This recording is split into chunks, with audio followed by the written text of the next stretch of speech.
ध्यान को अन्यत्र भटकने मत दो। यूं समझो तुम जल के अंदर नहीं हो।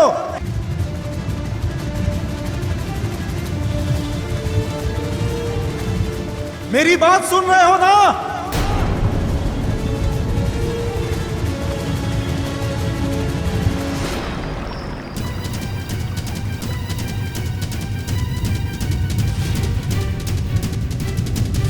चलो आ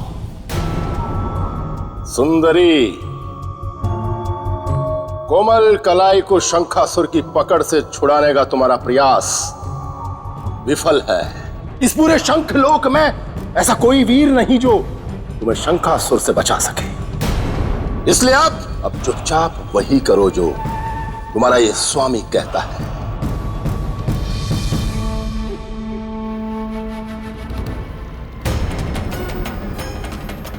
नहीं, ऐसा नहीं हो सकता है। ऐसे परोपकारी राजा भोज के जीवन का अंत नहीं हो सकता। मैं उसके निकट जाऊंगा।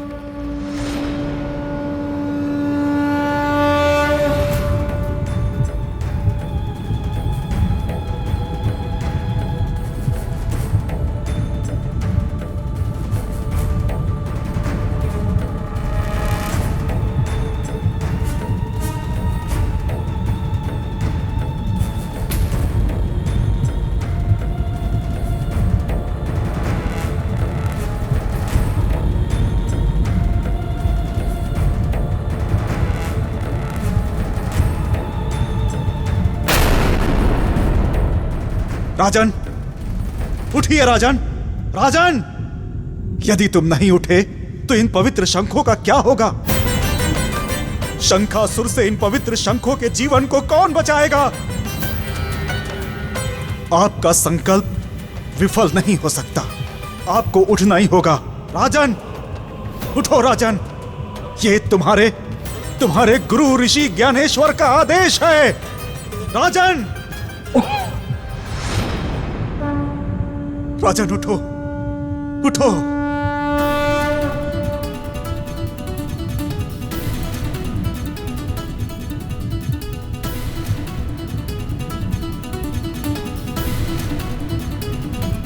राजन, अंततः आपने समस्त बाधाओं से लड़कर जलकुंभी विद्या पर विजय हासिल कर ही लिया। यदि आप जैसा गुरु हो तो असंभव भी संभव हो जाए।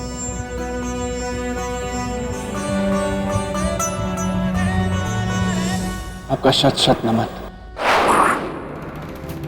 वाह राजन वाह, मान गया मैं आपको। आखिरकार आपने जलकुंभी विद्या सीखकर जल लोक में प्रवेश पा ही लिया। मत्स्यगंधा, अब तुम्हारे पास कोई विकल्प नहीं है सिवाय इसके कि मुझसे हंसी खुशी विवाह कर लो। मैं तुझसे कभी विवाह नहीं करूंगी। मत्स्यगंधा,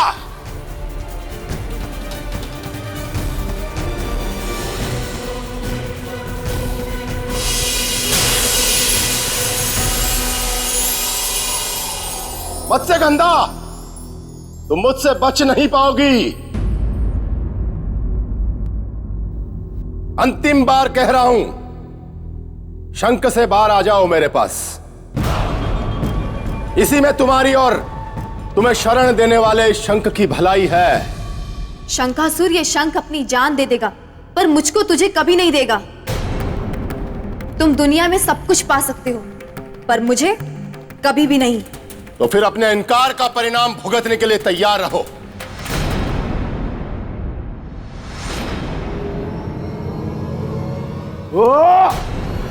आप रुक क्यों गए? नष्ट कर दीजिए इस बैरी शंख को। मंत्री, मेरा वैरी ये शंख है, इसके अंदर बैठी मत्स्यगंधा नहीं।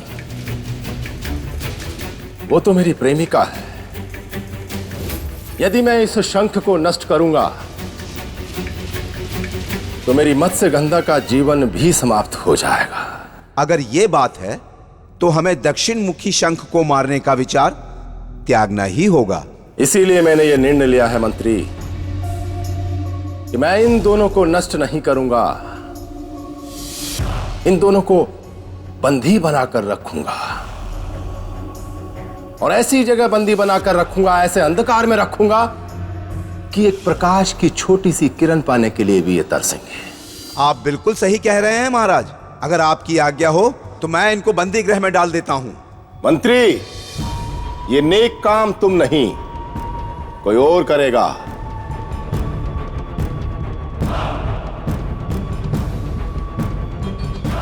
हे शंखलोक की कंदराओं में बसने वाले अंधकासुर, प्रकट हो! प्रकट हो! प्रकट हो! अंधकासुर उपस्थित है महाराज, आदेश करें। अंधकासुर, इस शंख को ले जाओ और अपने गहन अंधकार के बंदी गृह में कैद कर रखो। तब तक कैद करके रखो जब तक इसमें छुपी मत्स्य गंधा अपनी इच्छा से बाहर आकर मुझसे विवाह करने के लिए हां न कह दे। ले जाओ इसे, ले जाओ इसे, ले जाओ इसे। आपका कोटि कोटि धन्यवाद कि आपने जलकुंभी विद्या सिखाकर मुझे इस योग्य बनाया कि मैं शंखलोक में प्रवेश कर सकूं, उसके रहस्यों को जान सकूं, उसके भेदों को जान सकूं और शंखासुर के आतंक से सारे शंखों को और देवी मत्स्यगंधा को बचा सकूं। अब मुझे आज्ञा दो। राजन, हाँ शिवा। शंखलोक जाने से पहले शंखासुर के सच को जानना अनिवार्य है। क्या इतना सच जान लेना पर्याप्त नहीं कि वो एक असुर है, एक अधर्मी है? राजन, इतना ही जानना पर्याप्त नहीं है। उसके शंखों को नष्ट करने की भावना के सच को जानना अति आवश्यक है। वो शंखों को नष्ट क्यों करना चाहता है ऋषिवर? इसलिए नष्ट करना चाहता है कि इन शंखों की शंख ध्वनि से उसकी मृत्यु निश्चित है। ऐसा उसे श्राप मिला है। शंखों की ध्वनि से मृत्यु? हाँ राजन, दक्षिणामुखी शंख के शंखनाद से। और श्राप का कारण? एक समय की बात है, शंखासुर ने बेताल और बेसुरे स्वर के शोर से संपूर्ण सृष्टि को त्रस्त कर दिया था।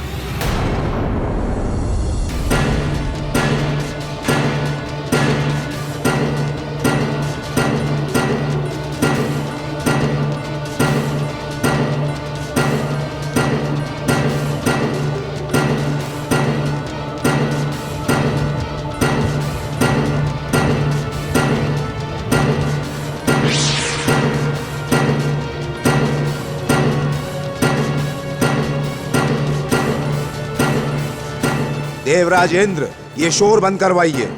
इस शंखासुर ने तो विकट स्वर उत्पात बचा रखा है। किंतु वो चाहता क्या है? ऋषिवर, यही तो समझ में नहीं आ रहा कि वो चाहता क्या है। एक समय तो ऐसी स्थिति आ गई कि उसके शोर से संपूर्ण सृष्टि कांप उठी। ऐसा लगने लगा कि संपूर्ण ब्रह्मांड ध्वस्त हो जाएगा। और देवताओं ने उसे रोकने का प्रयास नहीं किया? किया। देवता इस शोर से त्रस्त होकर परमपिता ब्रह्मदेव के पास गए और उनसे इस शोर को बंद कराने का आग्रह किया। हे प्रभु, हमारी रक्षा कीजिए, हम देवों की रक्षा कीजिए। क्या कारण है इंद्रदेव जो आपने हम तीनों को एक साथ बुलाया? ब्रह्मदेव, इस ध्वनि को शांत कराइए। अब और अधिक समय तक हम इस शोर को सहन नहीं कर पाएंगे। पूरा ब्रह्मांड कंपित हो रहा है प्रभु। यह सत्य है कि यदि यह स्वर उत्पात रोका नहीं गया देवों, तो प्रलय से पूर्व ही प्रलय की स्थिति आ जाएगी। यह अत्यंत कर्णकटु एवं कर्कश ध्वनि है।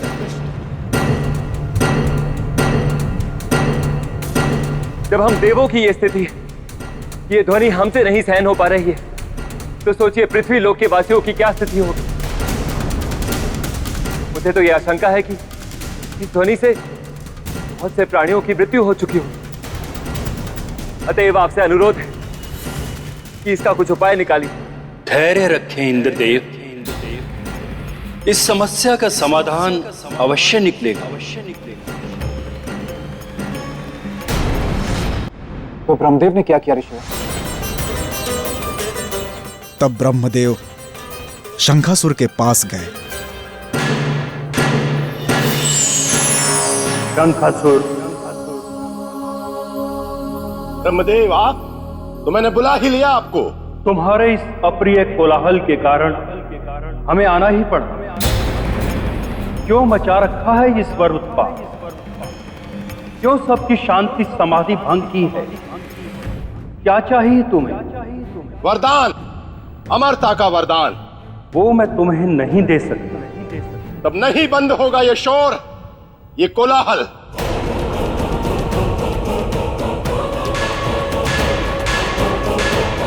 शंखासुर, इस सृष्टि में कुछ भी अमर नहीं है, सब कुछ नाशवान है। तुम्हारा भी नाश होगा, तुम्हारी भी मृत्यु होगी।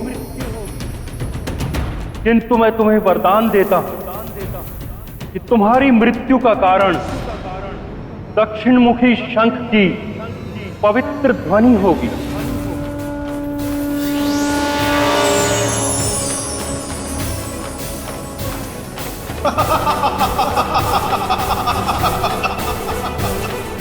ब्रह्मदेव, यदि दक्षिणमुखी शंख की ध्वनि मेरी मृत्यु का कारण है, तो इस संसार से मैं उस कारण को ही मिटा दूंगा। ना होंगे शंख, ना होगी उनकी ध्वनि, और ना ही मेरी मृत्यु। और तब सदा सदा के लिए मैं अमर हो जाऊंगा, अमर हो जाऊंगा। राजन, संसार में पहली बार ऐसा हुआ था कि किसी के बिना तपस्या किए हुए वरदान प्राप्त हुआ था। किंतु ऋषिदेव, अधर्मी को मिला वरदान ना तो स्थायी होता है ना दीर्घायु। और यह वरदान शंखासुर की अधिक दिन तक रक्षा नहीं कर पाएगा। आपका कथन सत्य है राजन। धर्म के मार्ग पर अधर्म केवल विघ्न उत्पन्न कर सकता है, धर्म पर राज नहीं। राज तो केवल धर्म ही करेगा। विजय पताका तो केवल धर्म का ही लहराएगा। आपके आशीर्वाद से शंखासुर के साथ भी ऐसा ही होगा। अच्छा, अब मुझे आज्ञा दो। विजयी भव। जय महाकाल।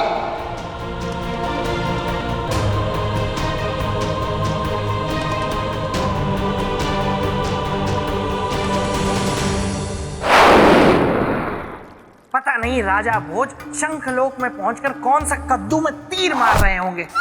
हाँ, मैं तो भूल ही गया कि मैं सौंदर्य लेखा को बुद्धू बनाकर गया था।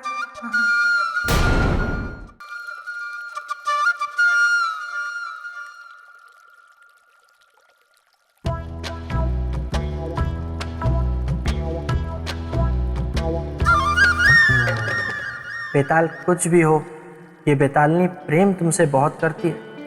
तुमसे विवाह करने के लिए इसने क्या क्या पापड़ नहीं बेले।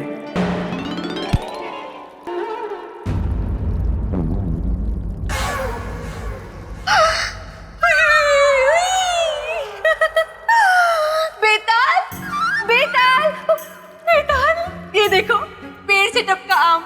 मैंने मेरे पलकों को दिया नहीं विश्राम। ये कैसे हो सकता है? मतलब सोने का आम? क्यों नहीं हो सकता? नहीं हो सकता। ऐसे कैसे बेताल? तुम्ही ने तो कहा था इस पेड़ से टपकेगा आम, इसीलिए तो मैंने मेरा जीवन किया तुम्हारे नाम। अब तो तुम्हें ये प्रेम अंगोछा पहनना ही होगा। नहीं, सौंदर्य लेखा देखो, मैंने झूठ बोला था। ओहो, तो ये भी कहा सच्चा सोने का आम है?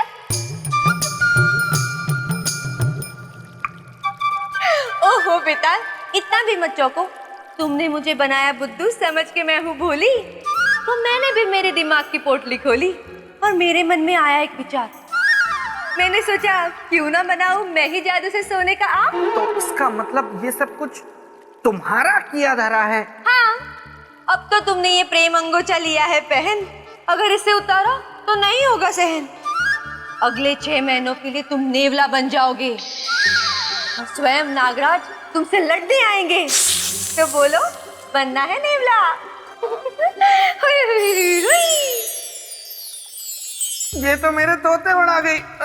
नेवला बन के कैसा लगूंगा मैं? नहीं नहीं, परंतु पहली बार ये प्रेम अंगोछा पहनकर पता नहीं क्यों बुरा नहीं लग रहा है। मन में हिलोरे उठ रहे हैं।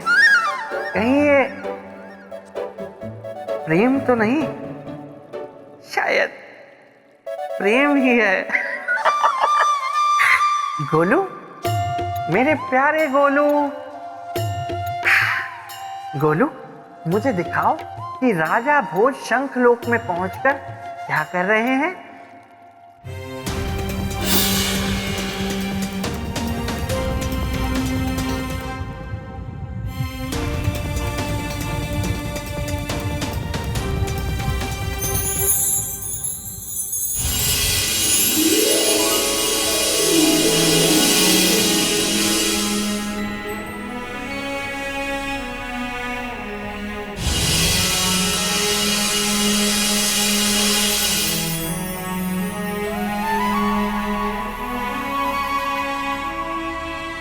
अपने प्राणों को संकट में डालकर मेरी मर्यादा और प्राण बचाने वाले हे दक्षिण मुखी शंख, आप तनिक भी चिंता ना करें, मैं आपको यहाँ से निकालूंगी, इस अंधकार से बाहर। नहीं निकल सकती तुम बाहर यहाँ से, मत्स्यगंधा।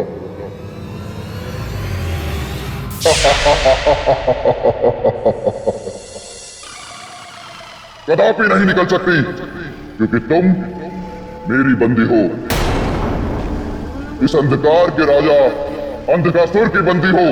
अंधकासुर, तुम मुझे यहाँ से बाहर निकलने से नहीं रोक सकते। यदि ये अहंकार है तो कोशिश कर लो। यदि तुम्हें प्रकाश की एक किरण भी मिल जाए कि तुम्हें यहाँ से बाहर निकाल ले, तो ये अंधकासुर तुम्हारा दास होगा, मत्स्यगंधा।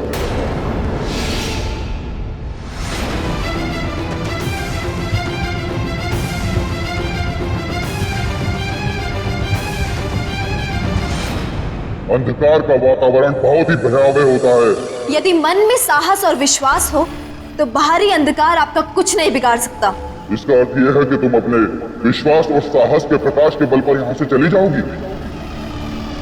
यहाँ के हमारे अंधकार के साम्राज्य को छोड़कर चली जाओगी। अवश्य जाऊंगी।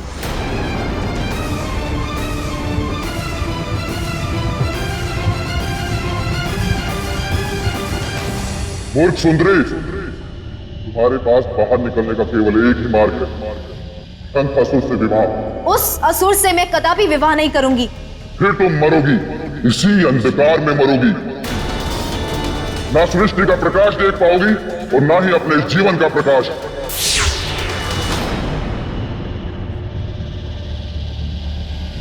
अंधकासुर,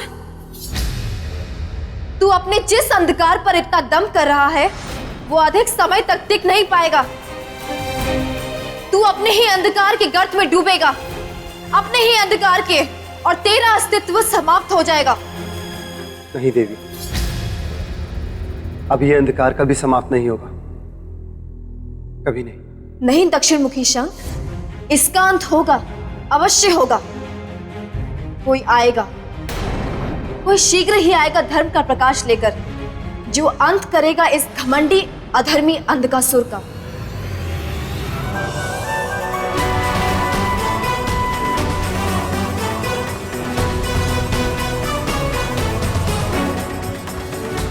यही है शंखलोक। अब मुझे सबसे पहले उन शंखों को खोजना होगा जिन्हें शंखासुर ने बंदी बनाया। और कहाँ होंगे?